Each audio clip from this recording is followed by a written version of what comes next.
talk about some music. We talking sports, whatever you like. I'ma tell you Braun ain't better than Mike. I'ma tell you Brady way better than Pat. In my opinion, but it might be a fact. I'ma tell you Hov ain't better than Pop. And we can argue about it at the Green Box. Meet me at the Green Box, so I won't be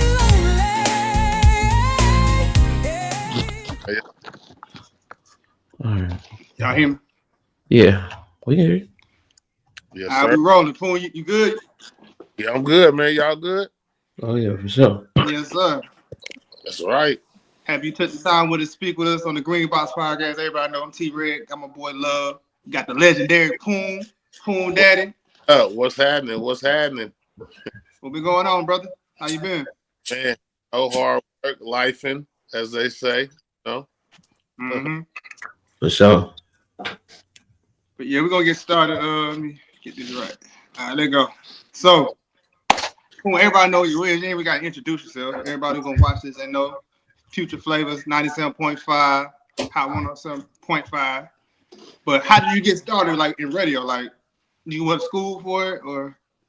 Well, actually, it kind of just something that just happened for me. I had a friend of mine. His name is Ant. We call him Blackie, Anthony Jackson. He went to Clark, Atlanta, and he actually went out to a club one night, and we were both, dorm RAs, resident assistants or whatever. So we had like the big room at Clark, you know what I'm saying, where it's usually supposed to be like 5 or 6 people, but it was just us two. Mm-hmm. Yeah. Big joint, you feel me? So he went to a party. I was home asleep, and he came back from the party and was like, yo, I met this dude. He said he about to be at the new radio station. So new radio I think it might have had just been on for a couple days, and everybody in Atlanta was talking about it because it didn't have any commercials. It just had all music. Yeah.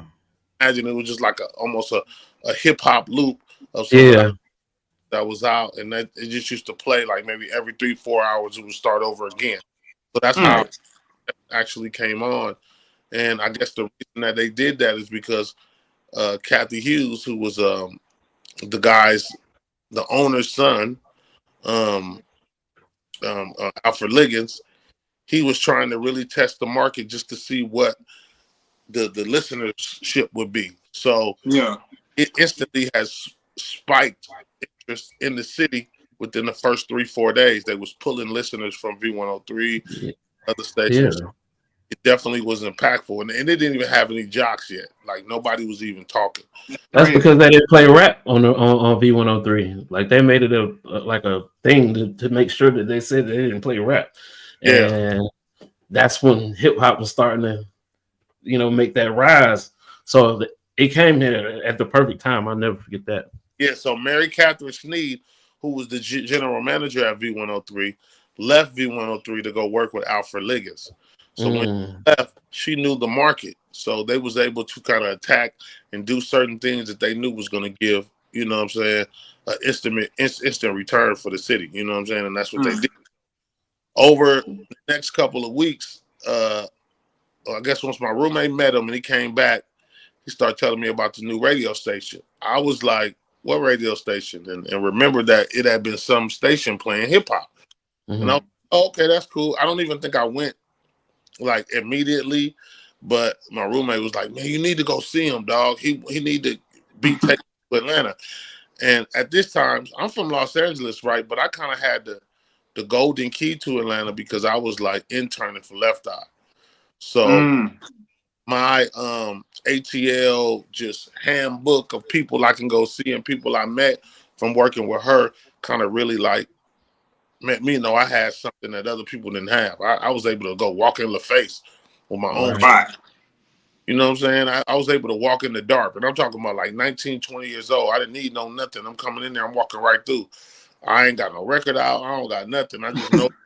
So it was like I had that carte blanche. You know what I'm saying? So that's what really kind of made my roommate tell a guy that he met who happened to be the music director. His name was Jason Staten. I'll never forget. So when I first met him, he kind of, gave me one of those music industry tests, I guess you could say. And me being from a LA dude, you know what I'm saying? I don't really get with no something you trying to show somebody that you serious. To me, that's like belittlement. You know what I mean? Yeah. So I wasn't with all that, but he asked me to shuffle some, but it was 3,000 records. Like he told me to put them in order. Like might have been more than 3,000. It was a lot of records. Wow, 3,000. This is like the first couple of hours of me meeting him. So my instant reaction was, "Nigga, fuck you. I'm not." Yeah. Right. So I left where he was at and told him, "Nah, bro, I can't do this. I don't know what you're looking for. But that ain't me, homie. You know what I'm saying? I'm from LA. I don't do no goofy shit." So I left and went back to the room, and my homeboy Ant had told me, he said, "Hey, look, that was just a test." I was like, "How you know?" He was like, "Man, because I know about music industry people. He was just trying to test you to see if you really got dedication, you for real." Oh, wow. Thing I do, I'm dedicated to. So he said, "I know that, and people that know you know that, but he don't know you, just met you." So next day I went back, and it was like, "Listen, homie, if it was a test or whatever, I didn't pick up on it. I thought you was trying to play me. If you really want me to put these records together and you really serious about me working, I'll do it." So I did it. And then from there, it kind of everything just started happening. He took me into the radio station. At this time, Shaka was already there. Shaka was doing the nights. Oh, yeah. I Shaka remember Zulu? him. Yeah. Huh? Yeah, Shaka Zulu? Okay. Yeah, Shaka. And then that's because he came from WRFG, the hip hop station, college station. So he was already there. So he had already kind of had his feet wet in radio. I had never did it before. So I kind of came in like trying to figure it out. So I was working with Jason Staten, who was the music director, and he kind of was just teaching me all the executive chops that you needed to know for radio. So that's how I initially started. Gotcha. Okay. Mm-hmm. How did y'all start to like the future flavors? Like you just ended up with a show, or they just like your personality? Well, that came all because of they kind of seen my personality and just seen how we was. So before it was Future Flavors, I don't know if you guys remember, but it was a couple of guys on before Nabs and before me. Was it KK Holiday or somebody like that? Who was it? K Holiday, yep. See? Yeah. I remember that. I was there day one with that station. Exactly. So they was the first guys on. And at this time, a lot of times with radio stations, especially when it comes to marketing and promotion, you kind of got to make your feet wet in the marketplace to be able to have a chance to go get people to buy advertisement. So what KK and Bootleg was doing was really trying to establish themselves with the kids, with the city, so that they can kind of really have, some real listenership. So from that, I came, and since I was with Jason and he was the music director, and I was in school at the AU, which is, you guys know, like the Mecca. Yeah. Like, well, we want you to help us. So what I would do is that I would go on sales calls with the salespeople. I would go on promotions with the promotion department. I just did anything just so people can kind of get the demographics of the station. Since I was young, in college, I wasn't from Atlanta, but I was in Atlanta, and this is who they was digging after. Yeah, see, that's where you blew my mind in the first place. When I found out that Poon Daddy was not from Atlanta, I was like, wait, what? Wait. I'm talking about Shawtyyy. Right. He got one of the most historic, like, come on, are you serious? Historic Shawtyyy too, like everybody know them. So that's the part that we skipped that I want to know more about. How did you end up here in the first place? So I got a football scholarship to Clark Atlanta. And in the 90s back then, man, black schools were so messed up. So it was so many students that came that this was like basically kind of barely computers. This is like, you know what I'm saying? It wasn't even computers. It was early computers. So everything took long. So when I first got here, when I first got to school, Clark told me, listen, we are basically overcommitted with students this year. You're going to redshirt anyway if you play football. So it doesn't even matter. We're just going to get you in the class. And we're going to send you to Morris Brown your first semester. I'm like, Morris Brown? Like, yeah, you don't pay for it. And you don't even got to worry about it. And they told me 85% of it was paid. I just had to get like a grant or whatever for the rest of it, just small, whatever. And I was like, what? It was throwing me off. I was mad. I was like, what the? How y'all just gonna send me to another school? Right, right. Not knowing Morris Brown is the shit. Like, oh yeah, definitely right. Where I want to be. All the girls, the turn parties, everybody. So, I went to Morris Brown my first semester, and this is kind of how like I got my feet wet in the city. But this is also kind of how I kind of got to know everything about Atlanta, because I started hanging with people from the Decatur, you know what I'm saying, the West Side, Adamsville. So I was really kind of getting my feet wet.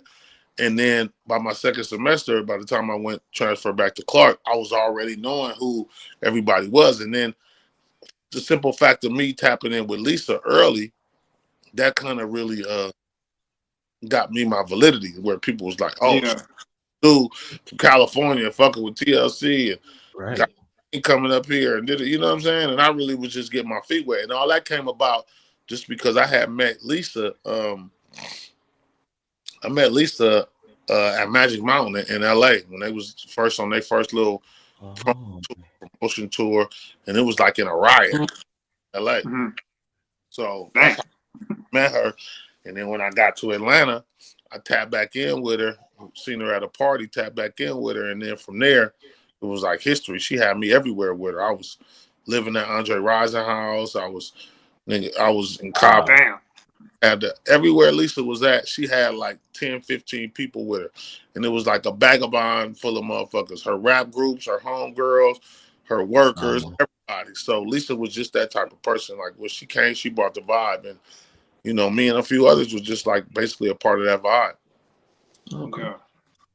So let me ask you a question. So, like, do you have family in Atlanta, or you just came here on your own? Well, no, I came out because of the football scholarship. Right, for football, but I got some family in Adamsville.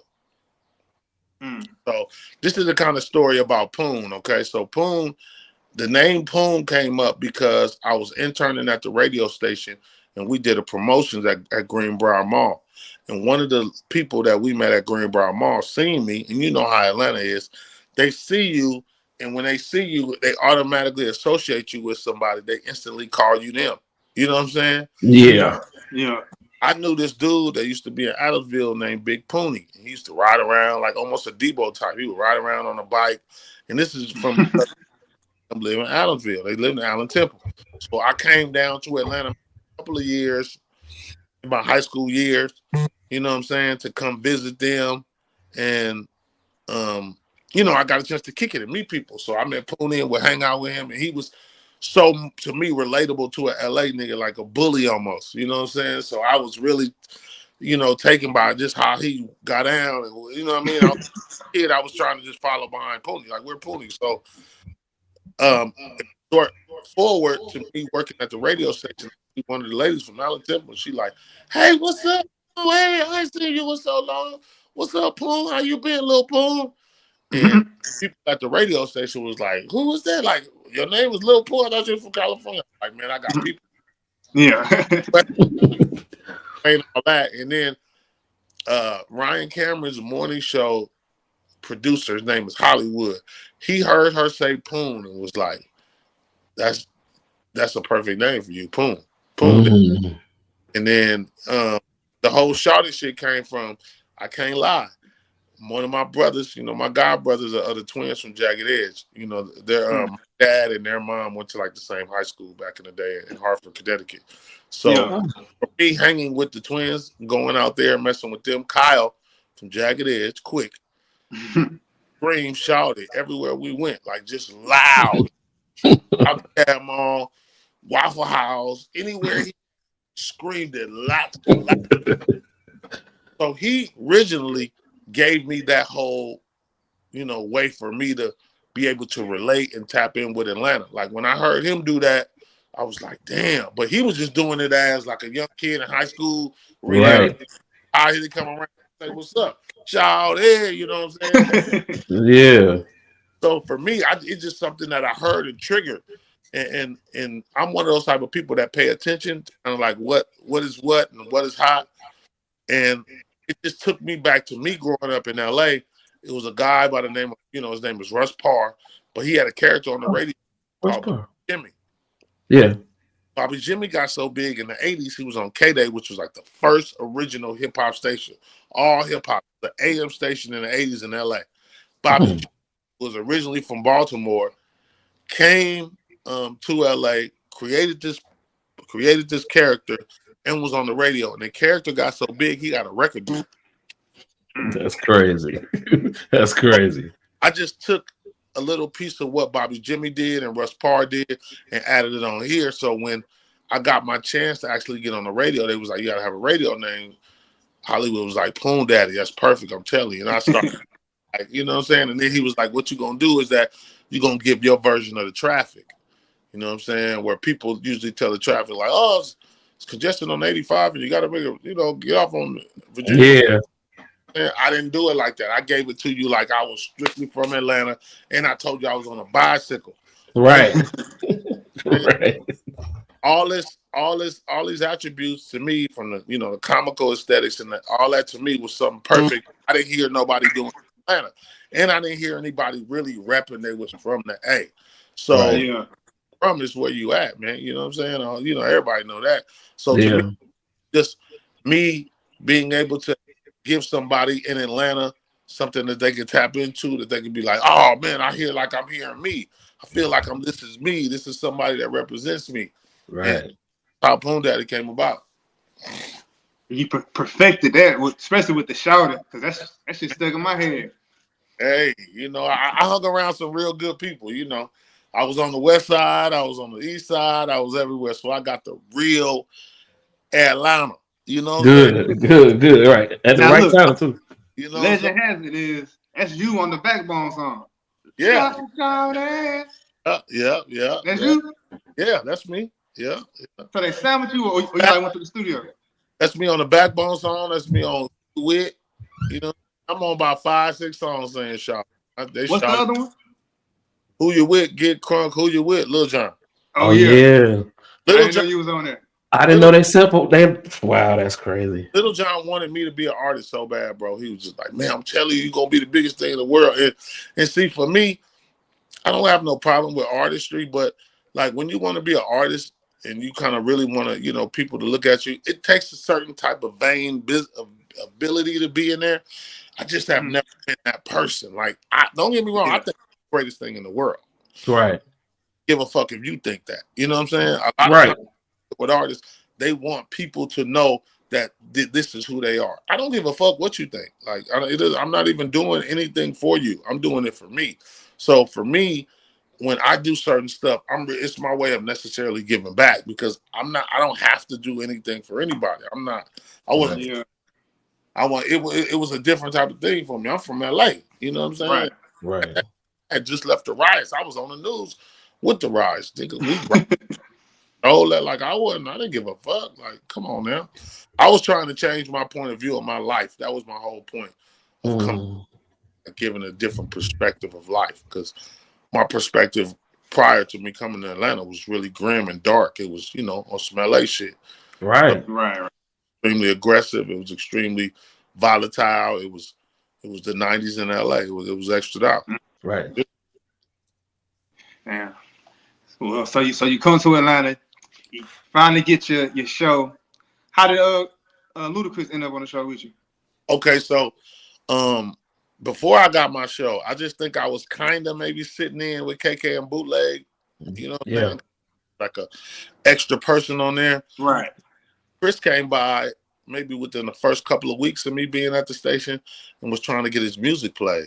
So he came to the door and he banged for like 30 minutes, man, like nonstop. You thought it was the police. So and I don't know if you've heard about this, but at this time, Hot 97.5 was in an office park in College Park. And the office park that it was in was kind of really cheap. So if you could be upstairs on the second floor, and if somebody's banging downstairs, down the hall, through a few walls, you can literally hear them. That's how cheap the doors was. He just was knocking for a long time. So I'm like, oh man, there got to be somebody of importance. So I go there, and it's Chris, and he got a CD, app, I'm like, nigga, you been knocking for like 30 minutes. The station ain't even open right now, bro. So it was one of those type of situations. But to me, at that point, I don't know what it was. I really felt like, damn, this dude had to be really dedicated for knocking for like about a good 10, 15 minutes. So Yeah. I him of what he could do. I was like, look, I only been here a couple of weeks, but I'm gonna tell you right now, they need to help blanket and give the station some type of flavor. And the biggest way to give the station some flavor is they have to kind of give the jocks intros and outros, and they need certain drops. And that's what Chris did. He went home like the next day. Maybe it took him 2 days or whatever.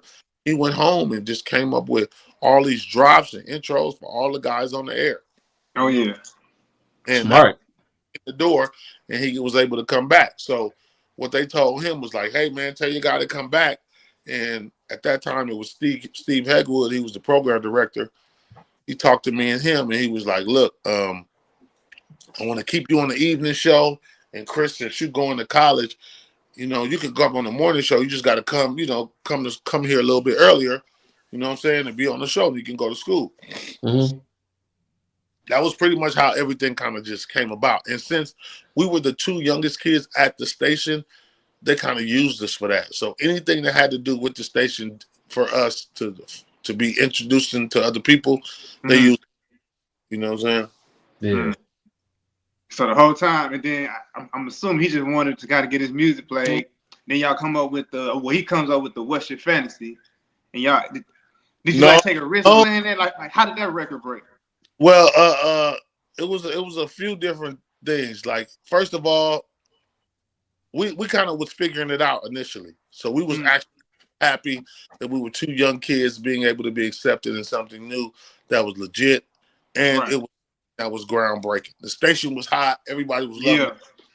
So what they did was like, okay, we're gonna give you guys a weekend show on Sundays only. They was on Sundays first. That's right. That was Flavas. That was like our future flavor doc, and we were on 2 hours. I think that was it. It was just 2 hours.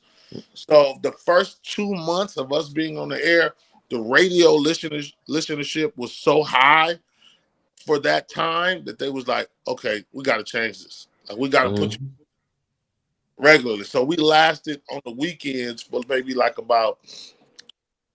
6 months, 6 or 7 months, but maybe like 2 or 3 months into us being on weekends, they put us as the team that was on DJ Nabs show. So they got rid of KK and Bootleg because they wanted some more money. So they got rid of them.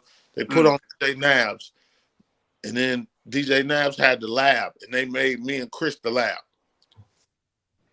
Oh yeah, because he had the little freestyle thing with that too. DJ Nabs in the lab, and the lab was Chris Love and Poon Daddy.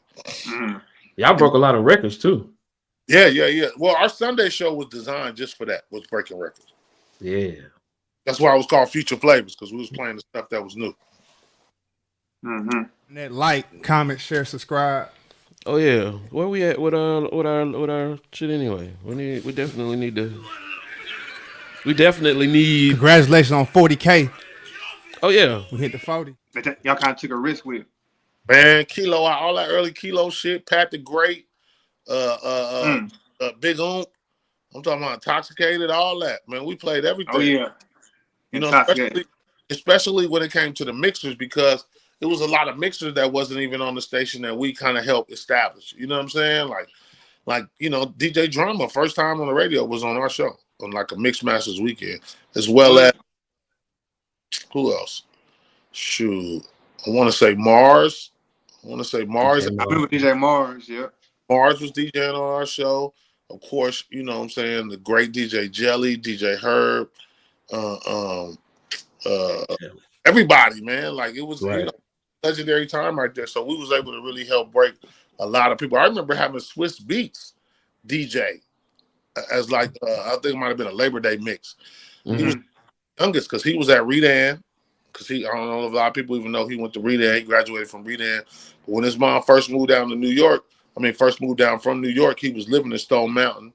And Redan, he was like DJing at Redan. Somebody told somebody, and then he got in touch with me, and I remember playing some of his mixes. And he was only 16 at the time. and we had him come and DJ on the air. Yeah, I never heard that story. Yeah, that's what I'm saying. Drama's whole thing is that I had new drama from school and from Marco's Pita. A lot of people don't know this. It was a chicken spot called Marco's Pita. It was in the AUC, and it was like down by Georgia State. I mean, by Georgia Tech. Mm-hmm. DJ Drama was a cook there. This is like before early. Him and Cannon was just still in school. He was a cook at Marco's Pita. And for the longest, I would come in there and holler at him, and we would talk a little hip hop because I knew him from school and would, you know what I'm saying? He was, to me, I'm just thinking but the whole time he trying to impress me so that I could get him on air, not even asking me. Today Blue, who was the boss, Marco, that was actually the guy who owned it, he was like, man, this fool trying to get on air, man. And I'm like, what? And he was like, he DJ. And I'm like, for real? He was like, yeah, man, I'm trying to, I got a plan to do this, do that. And he was telling me all that. And I was like, look, bro, come by the station. I'm gonna hook you up. I'm going to introduce you to this person, that person. And that's just what I did. Wow. Yeah. As they say, the rest is history. That's cool. Sure was. You know what I mean? It started the Gangsta Grills. He didn't even know it. Right. How did y'all wait? Now, in the beginning, y'all had a different female working with y'all, though, right? On the Future Flavor show. No, LaLa was LaLa. Okay, it was LaLa. Oh, LaLa was on Future Flavors. LaLa was on Future Flavor. She became the producer maybe after. Once we started doing 6 to 10, she became a producer. No, you know what?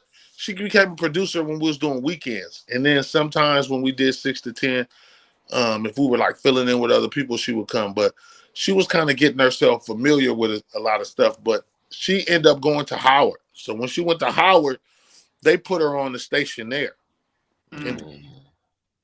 So that's how she really kind of got her feet wet. She started with us, left, and then she came back. And then when she came back, she was on air with us. But she already knew when she came back, she didn't want to stay in Atlanta that long. She was trying to get on in LA.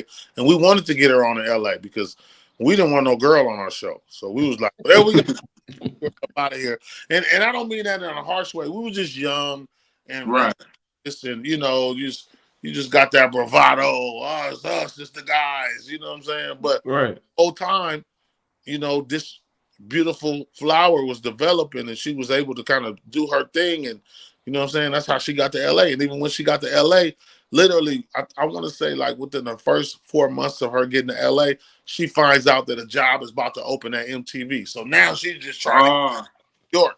You know what I'm saying? Mm-hmm. It was all a blessing, Mm-hmm. Everything fell in place. Yeah. And then that's so crazy because the person that told her about the job was the same guy that was a part of that was on before Nabs, the KK Holiday, because KK Holiday was on. He was on MTV for a little bit. Oh yeah! Wow! Yeah, I forgot all about that. Yep. He was. That's how we knew what was going on. And this episode of the Green Box Podcast is brought to you by JJ's Fencing. Free estimates. You need a quote? He serves all of Atlanta and all the surrounding areas. Need a new fence? Need an old fence restored? Whatever you need regarding the fence. JJ Fencing. #1 fencing in Atlanta. Yeah. Y'all used to have like a freestyle show, didn't y'all? We had a freestyle segment. Okay. Like a battle kind of freestyle, right? It was a segment on the show, and it was like, it wasn't necessarily a freestyle, it was like song for song. It was called Dig It or Dish It. Dig It or Dish It. You know what you talk about. Now this thing is legendary for one reason. Because this was the segment on our show that ended up really, really starting the infamous beef between Luda and T.I. This segment started the beef. From Dig It or Dish It? Yes. Yeah. Tell that story.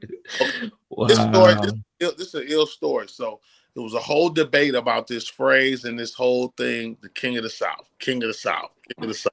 Everybody want to talk about the King of the South. So we had an artist that was our friend, as well as an artist that was signed to DTP named I-20.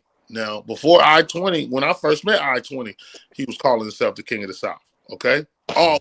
Never stopped calling himself the King of the South. Wow. I meet this young dude that KP is working with named T.I. He calling himself the King of the South.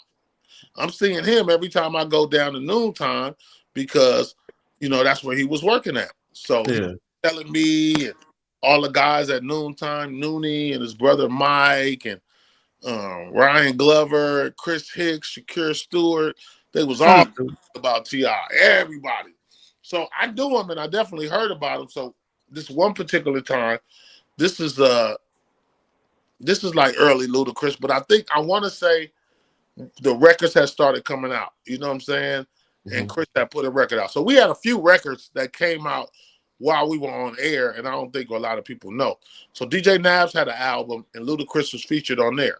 Okay, it was as well as Timbaland and Magoo had an album, and Ludacris had a song on there.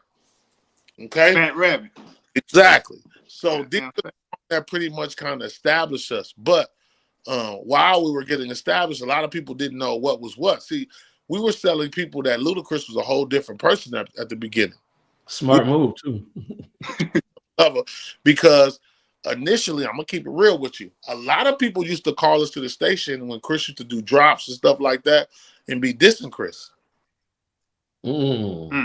So we didn't want to just jump out the fence and be like, oh yeah, you know what I'm saying? This is Ludacris. I mean, this is Chris Level. We want to really train the market and kind of get them used to it. And that's kind of what really got us, you know, to that point. How it started the beef though? I'm trying to understand the Digged Edition. Okay, so I-20 was on Digged Edition and T.I. called up on the same day and they had a battle. Okay. So T.I. went first and he, you know, shouted out he the King of the South and T.I. came second. And man, it wasn't even close, bro. I can't, you know what I'm saying? I'm keep it real with you. I can't really hate T.I. destroyed my boy, man. I mean, but this is our family. Damn. So we holding, you know what I'm saying? But it isn't like we could vote because it was the people. So they was just going in like, no, this T.I., oh, shout it whack. Like it was terrible. It was terrible. So we kind of dealt with that, and that was the initial thing that kind of started everything. So fast forward, this is Ludacris is already out. We had a show at the Bounce, and we just got through performing, I believe. We just killed the show. And then all of a sudden, we hear this music come on from the DJ booth, and T.I. is freestyling the same freestyle that he said against T.I. I mean, against I-20, my bad. Against I-20. That was on the radio, maybe like years or long months before. So I'm like, what? And he kind of like threw a little GBP at the end and then walked out the booth. So now I'm hot. I'm like, oh, he tripping. You know what I'm saying? This is kind of like how everything kind of started to go left. That's crazy. Then I-20 had the video. Was that a fake T.I. in the video, in the Fight in the Club video? Yep. You remember? Look at him. He remember. Right. I remember that shit. Yeah, it was all. You know what I'm saying? I said, yep, it was all that. You remember exactly. Yep. They say no, they on the same song together. Him and Luda. So how Luda get involved? If it was I-20. Well, Luda got involved because you know how that kind of go. They partners. Well, yeah, it was your crew. You know what I'm saying? So if you let T.I. say it, he never really had a problem with Chris, but he always would be saying little slight stuff to Chris, which I didn't really understand because when we were still on the radio, we took a chance by playing T.I.'s record to the point we got fined from the radio station because they told us not to play his record, and because our KP, who he was signed to, we played the record. We even got fined for playing the record. So I don't know how he would think that we ain't really messing with him if money came out our pockets to play his record. You know what I'm saying? Right. So I remember our boss told us, don't play the record. It was like a Beanie Man song. It was like his first single that came. And I mean, we didn't just play it once. We played it like 2-3 times. Like we went in. Yeah. Yeah. And that was the I'm Serious record. I remember that record. Yeah. Yeah, they didn't really like it. You know what I'm saying? But we didn't really care. I felt at this point, it don't matter what you necessarily like. If it's something for the home team and it's something that, you know, people messing with, it's almost your right. You got to play it. You know what I'm saying? You got to play it for the people, bro. Okay. So let me ask you this. I'm hearing you say we. Right. For the people that don't know, what role did you play or do you know at DTP? Oh, well, we was between me and Chris were partners in the company initially, you know what I'm saying? So it was our company. And that's kind of like how we treated it. You know, Shaka came about and was gonna kind of steerhead on the executive side the stuff that we wanted to do and, you know, can kind of take that managerial role simply because his brother was already really kind of familiar in that. And they was from New York. His brother was working with Grand Nubian and Grand Poobah. And Shaka had already left the station to go start working at Columbia. So he was already in there. So it was kind of just like us really formulating and, you know, going to make it happen.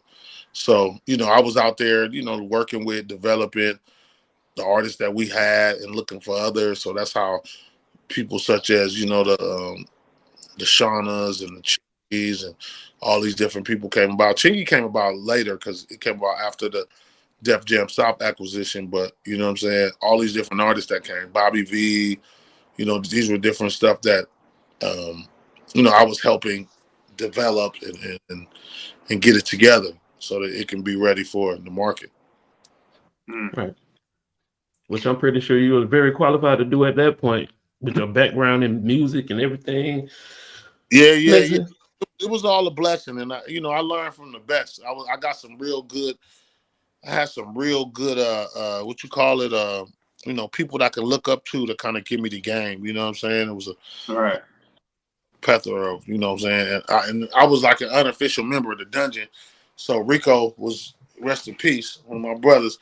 He was somebody that was really close to me that was kind of giving me a lot of information of how to do it and what to do it. You know what I mean? As well as, you know, Dallas Austin and Kate Wells, and you know what I'm saying? It was a lot of the cast that really helped, you know, build Atlanta that was there, that was kind of, you know, had my back. And people like Shakir.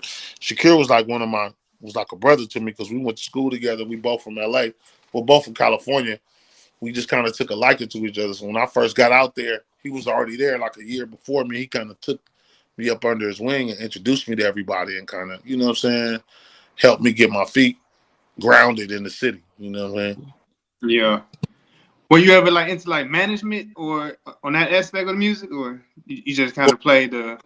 Well, yeah, definitely. That's what it developed too. So, you know, I managed Bobby. You know, I was co-managing Chris for a time. 2 Chainz and Player Circle. A lot of different people. One of the first times that me and Chris tried to do something on our own before he actually had a deal, we were managing the group Cherish. When it was called Taja. When it was called Taja. Yeah, they was called when they was called Taja. And they performed for us at the radio station, and we helped get them on different platforms. I remember the first time Usher's mom met them is that she did like an opening of her studios and compound in like Jimmy Carter area. And we had chicks come out there and perform, and that's how she initially met them and started helping working with them back in the day. That's dope. So when you was managing Player Circle, did you expect 2 Chainz? Yeah, I mean, I did always, because Tip just had that personality that I felt like it was something different, it was something unique, and it was something authentic. I always used to tell Tip, you know, he was just one of them type of person that wanted stuff to happen kind of fast. And I just explained to him, like, you know, you have an acquired taste. So everybody ain't gonna jump on at the time you want them to, but they will jump on eventually, because the type of artist that you are is that once people see how you are and hear how you are, then it'll just necessarily develop on its own. It'll be something that people can navigate to on their own. You know what I'm saying? That's what happened too. Organic. Yeah, organic. Because he was the man. He had, first of all, he made himself in the room, because he had what everybody wanted. He had the tree. He had the, you know what I'm saying? Right. So this is how we first met. I didn't even know 2 Chainz. I needed some weed that wasn't no whack weed, and Arby, Lil Fate, told me about his homeboy Slim Tit, who had some weed. He came up to the radio station, brought me some weed, and that's what initially started our relationship. What, was it smoking? Yeah. Get I was smoking with him. I actually bought the weed from his mama. That's crazy. I thought he was lying because he was like, man, my mama got the gas, but I thought he was bullshitting. We really went around the corner to his mama house, and she gave me the gas. And I was like, she's like, Cali, baby. You know what I'm saying? She's like, I know you're going to like this. Yes, she had it. Because the radio station was right there, kind of by Gotti Road. Yeah, right. It was off Old National, yeah. That's where the office complex was. And 2 Chainz office was right around the corner. Yeah. Well, that's the studio you're talking about. Before it even was a studio, him and Ludacris used to live in the same apartment complex, which is the apartment complex not even there no more because the freeway is there. I think it's called like Regency, some Regency. Everybody used to go there. I mean, everybody used to live in there. Yeah, I know exactly what you're talking about too, but I couldn't tell you that. The new runway is there now for Atlanta Airport, but yeah, actually, that. All right, cool. We're gonna wrap it up, man. Appreciate you taking time out today, Poon, man. Don't want to keep you too long, but before we get up out of here, we got a little segment, man. We just need you to build a little playlist for us, and basically how it works is I'm just give you 2 options. You pick a record, right? Okay. All right, so we're going time travel. We're going back to 1996. So, okay. On the first one, 2 songs. Pick one: West Side Connection, Bow Down, or Do or Die Pope Pimp. Do or Die Pope Pimp. What? Hell yeah. Right. Let me explain something to you. Right. Let me tell you something about me. I am a person that is not like everybody else. Like if it's coming to musicality, I gotta go what really feels and sounds the best, not where necessarily I'm from. Because if it's something that's from, it's probably gonna have a certain type of energy. If we talk about 1996, like that energy that they have from Chicago coming out with all that P.I.M.P. Like, come on, couldn't nobody miss so swaggish. It was so, you know what I mean? They had a whole from Crucial Conflict to what's my other people name? Do or Die? No, Do it. Magic. What's the group name? Do or Die? Oh, Psychodrama. Yeah, Psychodrama's fire too. You know what I'm saying? What's that Psychodrama? Like all that stuff was like, it was, to me, sound wise, it was nothing else like that. Remotely close. All right, so you got Pope Pimp. All right, so this one fuck you up. We got Fugees, Foo La La, or Mark Morrison, Return of the Mac. I'm gonna go with Fugees, Foo La La. Mark Morrison, Return of the Mac. That's a good record, but it's really not something that necessarily, you know what I mean? It's a novelty record. It's something that you kind of tap into because it's a little nostalgia for that Fugees whole album was legendary, bro. Oh yeah. Nothing that be competitive. Gotcha. All right, so we got 3 more.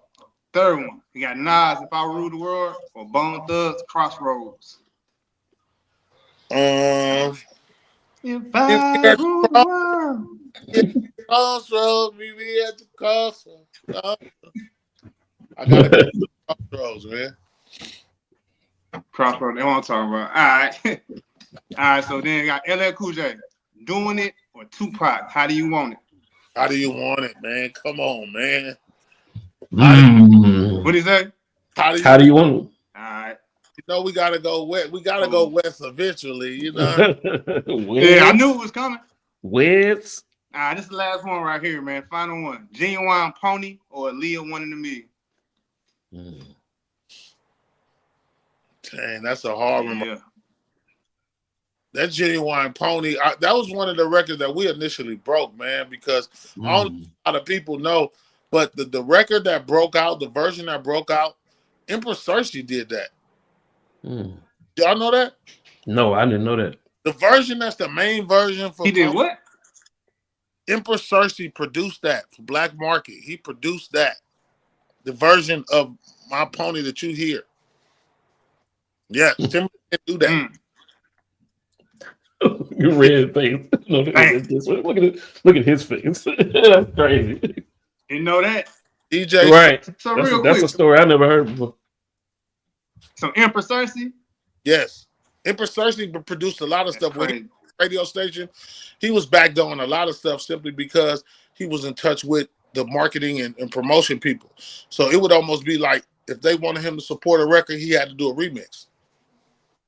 So a few of the remixes really started working, start hitting him before the record was even coming out. They might just say, okay, this is the regular version, do us a remix. And he was doing that for a lot of different artists. Wow. Got you. That's crazy. And just briefly, how did y'all get the beat from Timbaland? Because I know the Fat Rabbit, you mentioned Fat Rabbit, but that was before Def Jam, right? Yeah, this was on the record. Timbaland was riding in. How y'all work that out? Timbaland was riding in Atlanta, listening to the station, and heard Ludacris do a drop, and heard his flow, and was like, "Who was that?" He literally was on his way to the station and walked in, and we was like introducing everybody. He was like, "Hey, I heard this drop. Like somebody, it was something for the radio station. It was somebody rapping. Who was that?" And that's Chris. He was like, "That's you." And he was like, "Oh, I gotta have you on my album." So you know when the first time you meet somebody, they come in popping like that, you don't think they telling the truth. You're like, yeah, right, whatever, man. Yeah. But he was truthful. Like he was so truthful.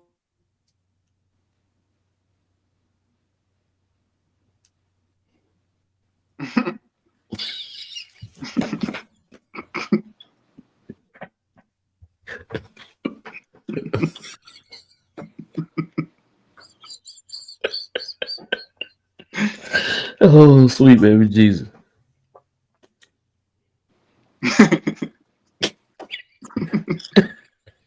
Might be froze. Well, ladies and gentlemen. It's just like a commercial, B.